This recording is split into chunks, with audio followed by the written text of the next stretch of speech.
नमस्कार दर्शक बंधु पाणीपाग अपडेट रे आपनको स्वागत। प्रतिकूल पाग समय बंगोपसागर सृष्टि है चलित वर्षर आउ एक बात्या सेनियर। दर्शक बंधु मालकादीप गत 8 दिन है घूर्णिबलय लघुचाप बर्तमान बात्या रूप नहीं यार प्रभाव इंडोनेशिया सुमात्रा द्वीप प्रबल बर्षुची बन्या जारी रही। एपटे दर्शक बंधु श्रीलंका उपकूल सृष्टि होती लघुचाप ताहा नहीं पारे लघु बात्यार रूप। वर्तमान स्थित दर्शक बंधु बंगोपसागर गोटे पर गोटे बात्या देखा मिलूँ वर्तमान स्थित एवं बंगोपसागर बहुमात्रा सक्रिय रही पूर्वर पश्चिम सबुठी। बर्तमान देखा पाणीपाग अपडेट कौन रही ओडिशा केमिति रहबो वर्षा स्थिति आगामी 24 घंटा केमिति रहबो पागर मिजाज आपण देखो दर्शक बंधु। बर्तमान पाणीपागर गोटे ट्वीट आसी आप देखिपारे जो रोचे मिनिमम टेम्परेचर दर्शक बंधु बा तापमात्रा प्राय जो रोचे 2 ରୁ 3 डिग्री कमिज प्राय 2 दिन मध्य बोली जहाँ सूचना मिलूँ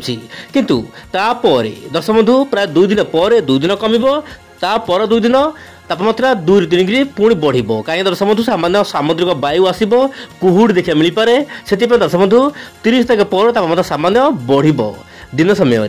तेज पुणी 5 तारीख पर तापमात्रा कमिब पुणी शीत बढ़ो। तेज दर्शक बंधु वर्तमान समय वायु चलन आप देखिपारे श्रीलंका उपकूल में जो लघुचाप सृष्टि था यह वर्तमान अवपात रूप नहीं आसंता 24 घंटा मध्य बात्या रूप नब बोली मॉडल मैंने आकलन करपटे मालाकादीप सृष्टि होता लघुचाप बात्या रूप नहीं सारी यार ना रही सेनियर। किंतु दर्शक बंधु यार प्रभाव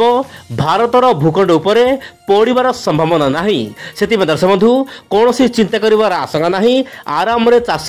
दर्शक बंधु अमल करेंगे आप धान अमल आराम करेंगे। बर्तमान कौन वर्षा नहीं आगामी 7 दिन मध्य बोली जहाँकि पाणीपाग मध्य सूचना मिलूँ किंतु मॉडल मैंने आकलन कर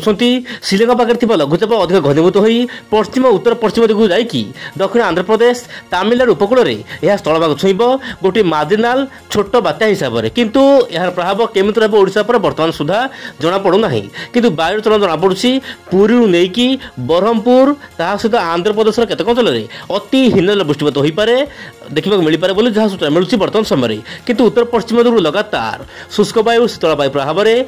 कौन लघुचाप जदि यही समय सृष्टि होती नवेम्बर डिसेम्बर मसरे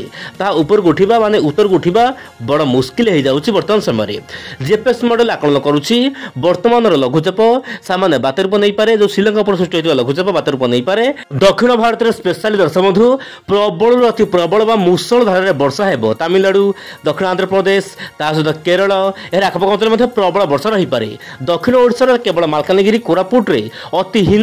जल वृष्टिपात हो पारे डिसेम्बर 1 किंवा 2 तारीख बेलू बोली जहाँ मॉडल आकलन करुँच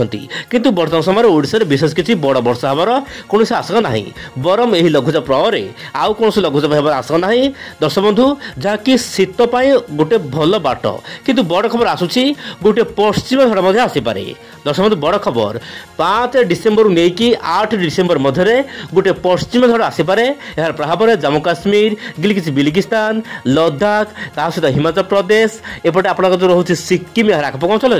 हालकार मध्यम वर्षा एवं पहाड़ी अंचल मानक तुषारपात हो पारे जो तुषारपात हम पहाड़ी अंचल सेठू पवन आसो ओडिशा आड़ को जहाँपाई ओडिशा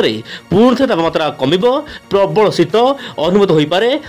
डिसेम्बर 5 तारीख पर किंतु एबे भी शीत जारी रहिबो राज्यर विभिन्न अंचल में। प्रतिदिन पाणीपाग खबर पाई विंड वीडियो चैनल सहित जड़ित हो रुहतु। नमस्कार, जय जगन्नाथ।